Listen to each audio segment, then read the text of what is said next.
Selamat malam, Ibu Bapak dan Saudara yang dikasihi oleh Tuhan Yesus. Pada malam hari ini kembali kita akan merenungkan kebenaran firman Tuhan sebelum kita beristirahat dan juga melanjutkan kehidupan kita. Untuk itu, sebelum kita bersama-sama membaca dan juga merenungkannya, mari kita berdoa. Ya Tuhan, terima kasih bahwa pada malam hari ini kami masih diberi kesempatan oleh Tuhan untuk merasakan kebaikan Tuhan. Dan juga ya Tuhan, sebagai ungkapan syukur kami, pada malam ini juga kami akan merenungkan kebenaran firman Tuhan sebelum kami beristirahat untuk mengucap syukur atas segala berkat pertolongan Tuhan dalam kehidupan kami. Untuk itu bersabdalah ya Tuhan, kami siap untuk mendengarkan dan juga merenungkan kebenaran firman Tuhan ini. Di dalam nama Tuhan Yesus kami telah berdoa. Amin. Bacaan Alkitab kita di malam hari ini yaitu dari Kitab Imamat pasal 25 ayat yang ke-29 sampai ayatnya yang ke-31. Kitab Imamat pasal 25 ayat yang ke-29 sampai ayat yang ke-31. Demikian firman Tuhan. Apabila seseorang menjual rumah tempat tinggal di suatu kota yang berpagar tembok, maka hak menebus hanya berlaku selama setahun mulai dari hari penjualannya. Hak menebus berlaku hanya 1 tahun. Tetapi, jikalau rumah itu tidak ditebus dalam jangka waktu 1 tahun, rumah itu secara mutlak menjadi milik si pembeli turun-temurun.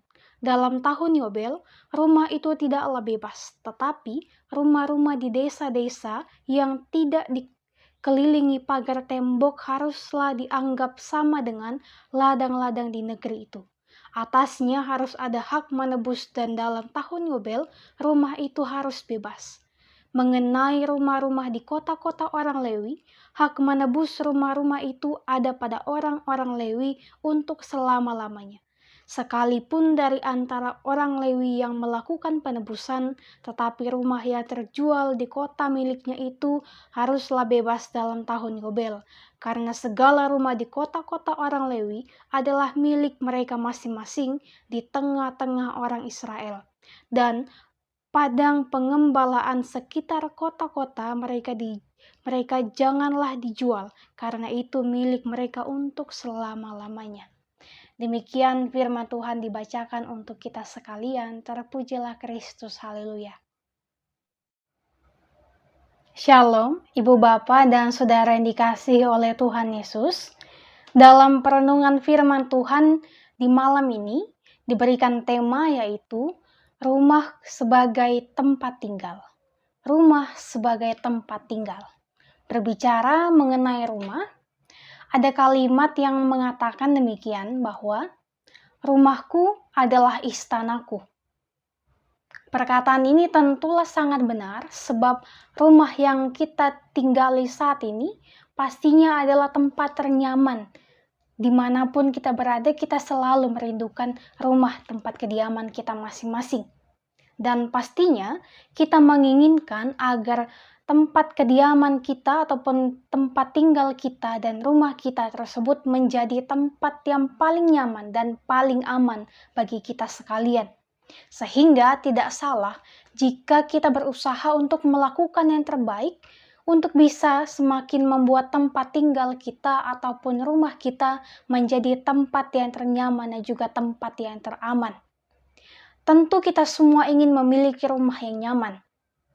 Sehingga tidak salah kalau kita bekerja keras untuk mewujudkannya. Hanya saja, masih ada beberapa orang yang karena ambisinya, karena keinginan dagingnya dan juga pengaruh kenikmatan duniawi, membuat ia jatuh ke dalam dosa dan juga mulai melupakan Tuhan.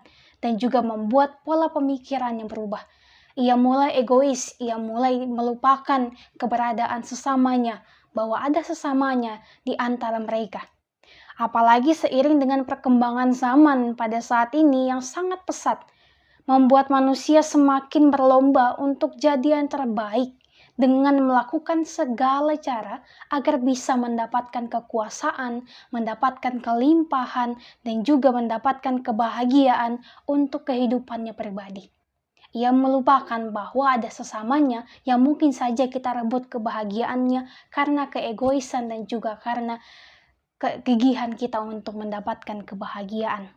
Nah, dan juga dengan mengorbankan kebahagiaan orang lain ini, kita mulai bersikap arogan dan juga tidak memiliki belas kasih kepada sesama kita. Nah, ibu bapak dan saudara yang dikasihi oleh Tuhan Yesus, bangsa Israel pun tidak luput dari godaan bersikap tidak adil dan juga tak berbelas kasih kepada sesamanya. Jadi sikap tidak berbelas kasih dan juga sikap tidak adil ini bukan hanya pada saat ini saja ataupun di zaman ini saja telah ada. Tetapi sudah sejak ribuan tahun yang lalu sikap ini sudah ada, mendiami hati setiap umat manusia yang selalu dirundung untuk melakukan yang terbaik tetapi mulai melupakan apa yang telah ditetapkan oleh Tuhan Yesus. Nah, untuk itulah sebabnya berbagai peraturan yaitu mengenai tahun Sabat dan juga tahun Yobel menjadi sangat penting agar kepedulian terhadap sesama dapat diwujudkan dengan baik. Inti dari Sabat dan juga tahun Yobel adalah berbagi anugerah Allah kepada sesama, kepada siapapun itu. Bukan kepada diri sendiri, tetapi kepada semua. Sebab Allah menganugerahkan kasih, menganugerahkan berkat yang berkelimpahan bagi kita, bukan hanya untuk kita simpan sendiri, tetapi untuk kita bagikan kepada sesama kita. Bayangkan ibu bapak dan saudara, bagaimana Allah dengan kasih-Nya, dengan ketulusannya mau membebaskan bangsa Israel keluar daripada tanah Mesir, daripada tanah perbudakan. Umat Israel yang dulunya adalah budak-budak tetapi boleh dibebaskan, dimerdekakan oleh Tuhan. Maka sudah sebaliknya pula, jikalau manusia melakukan hal yang sama seperti yang dilakukan Allah kepada setiap kita, sehingga kita pun mampu untuk saling tolong-menolong, untuk saling membantu, sehingga dapat tercipta kehidupan yang nyaman bagi kita semuanya. Untuk itu ada pun 3 ciri khas yang menjadi ataupun yang menandai adanya tahun Yobel ini, yaitu yang pertama bahwa semua budak Israel harus dibebaskan. Dan yang kedua, semua harta warisan yang dijual harus dikembalikan kepada keluarga yang semula. Dan yang ketiga, tanah tidak boleh digarap.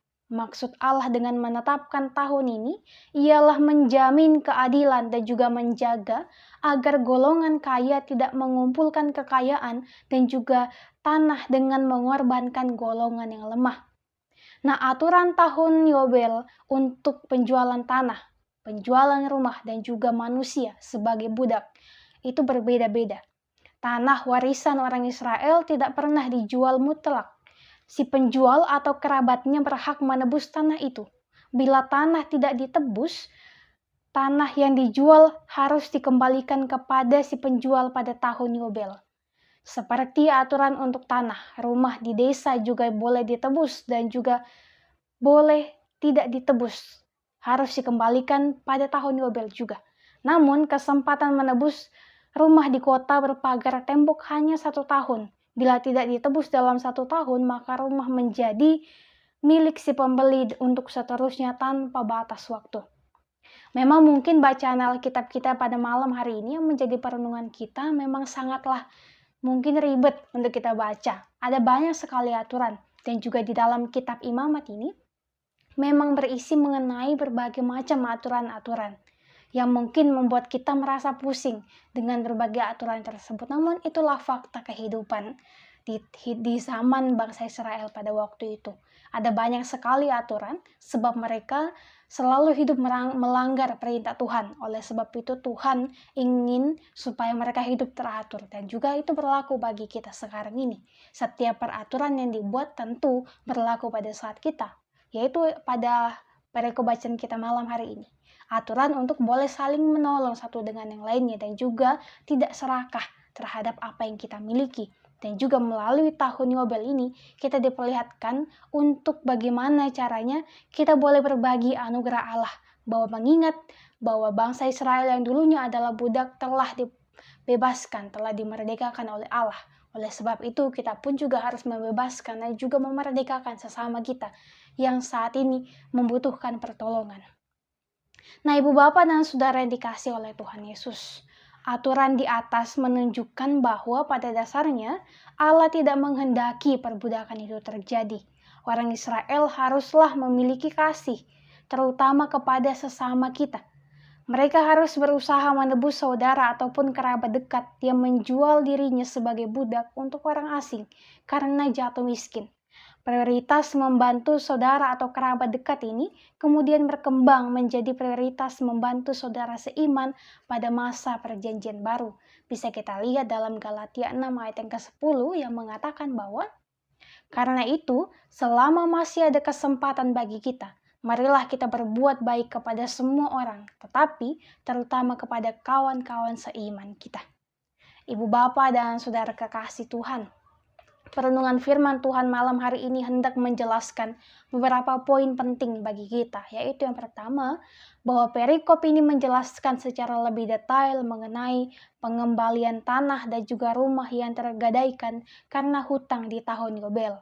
Dasar pemikiran yang dipakai Allah adalah bahwa Allah adalah pemilik semua tanah, dalam ayatnya yang ke-23 bacaan kita. Dan yang poin yang kedua yaitu peraturan tentang bagaimana memperlakukan sesama mereka yang miskin. Umat Israel harus selalu mengingat bahwa kemakmuran, kesejahteraan mereka adalah semata-mata anugerah Tuhan dan bukan untuk mereka nikmati sendiri. Maka sudah seharusnya mereka peka dan peduli kepada sesama mereka yang kurang beruntung, dengan mengingat bahwa dahulu mereka miskin dan tertindas di tanah Mesir.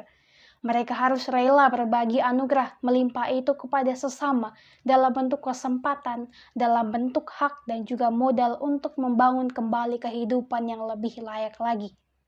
Nah, ibu bapa dan saudara yang dikasih oleh Tuhan Yesus, kalau kita melihat pada ayat yang ke-55 dalam perikop bacaan kita, yaitu Imamat pasal 25 ini, memberikan suatu penjelasan yang paling mendalam. Mengapa umat membutuhkan etika tentang keadilan sosial seperti ini? Karena akulah Tuhan Allahmu. Jadi, jika suatu komunitas yang menyebut dirinya umat Tuhan tidak mau peduli kepada sesamanya, maka sama saja bahwa kita menyatakan bahwa Tuhan bukanlah Allah kami. Karena itu, memiliki kepedulian dan kasih terhadap sesama bukanlah sekedar etika, tetapi aturan hidup antar manusia. Itu sebabnya Allah menggerakkan para nabi Yesaya, Yeremia, Amos, dan lain-lain untuk bernubuat dengan keras melawan ketidakadilan sosial di antara umat manusia. Ibu bapa dan saudara yang dikasihi Tuhan, walaupun situasi pada zaman ini sudah sangat berbeda dengan situasi pada zaman Alkitab masa itu, kita perlu memikul tanggung jawab sosial yang besar. Kita perlu untuk saling membantu sesama kita yang membutuhkan. Adanya tahun Yobel menunjukkan bahwa Allah menginginkan agar umatnya yang telah hidup berkecukupan bahkan berkelimpahan menyadari bahwa Dia memiliki kewajiban untuk menolong orang yang kurang mampu dan orang yang diperlakukan tidak adil dalam kehidupannya. Apalagi di masa pandemi pada saat ini, mari kita saling tolong-menolong, saling membantu kepada sesama kita yang membutuhkan, saling menguatkan mereka yang mengalami bencana, terdampak COVID, bahkan menghiburkan mereka yang berduka. Inilah peranan gereja yang harus kita nyatakan sebagai umat yang beriman kepada Tuhan. Saling berbagi kasih dan tolong-menolong sesuai dengan kemampuan kita dan juga harus tetap berusaha untuk melakukan yang terbaik demi kelangsungan hidup kita sehingga kita pun tidak selalu bergantung kepada orang lain. Untuk itu ibu bapa dan saudara yang dikasihi Tuhan, janganlah menyerah dalam menjalani kehidupan ini, tetaplah mengusahakan yang terbaik bagi kehidupan kita dengan selalu mengingat Tuhan, dengan selalu menempatkan Tuhan sebagai prioritas kehidupan kita, dan juga dengan selalu mengutamakan kasih, keadilan, sehingga kehidupan kita pun akan selalu disertai oleh Tuhan. Sebab Tuhan telah mempersiapkan masa depan yang indah baik itu bagi Bapak Ibu dan juga bagi saya. Kita telah dipersiapkan masa depan yang sangat indah yang telah Tuhan rancangkan bagi kehidupan kita. Kiranya firman Tuhan ini menguatkan kita dan juga memberikan dampak yang positif bagi kehidupan kita. Terpujilah Kristus. Amin. Ibu bapak dan saudara, mari berdoa. Tuhan, terima kasih untuk setiap berkat pertolongan Tuhan dalam kehidupan kami. Kami bersyukur Tuhan bahwa kami masih bisa merasakan anugerah Tuhan yang begitu berkelimpahan dalam kehidupan kami. Kami masih diberi nafas kesehatan, nafas kehidupan, dan juga kesehatan yang penuh. Kami percaya Tuhan bahwa semuanya itu berasal daripada Tuhan. Untuk itu Tuhan ajar kami untuk boleh saling peduli kepada sesama kami. Ajar kami untuk boleh berbagi kasih, berbagi apa yang kami miliki, sehingga kami dapat menempatkan sesama kami sebagai seseorang yang harus kami kasihi, sebagai seseorang yang adalah sesama kami, yang adalah saudara kami di dalam Tuhan.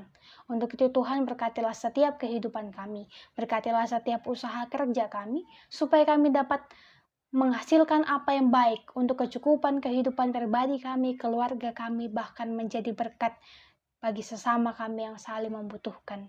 Untuk itu Tuhan selalu berkati kami, berkati selalu kehidupan kami. Ketika kami akan beristirahat di malam hari ini, tolong kami Tuhan, supaya kami dapat tidur dengan nyenyak, dan kami boleh merasakan kebaikan Tuhan di dalam kehidupan kami. Ini kami ya Tuhan, ini syukur kami, di dalam nama Tuhan Yesus kami telah berdoa, dan mengucap syukur hanya kepada Bapa di sorga. Amin.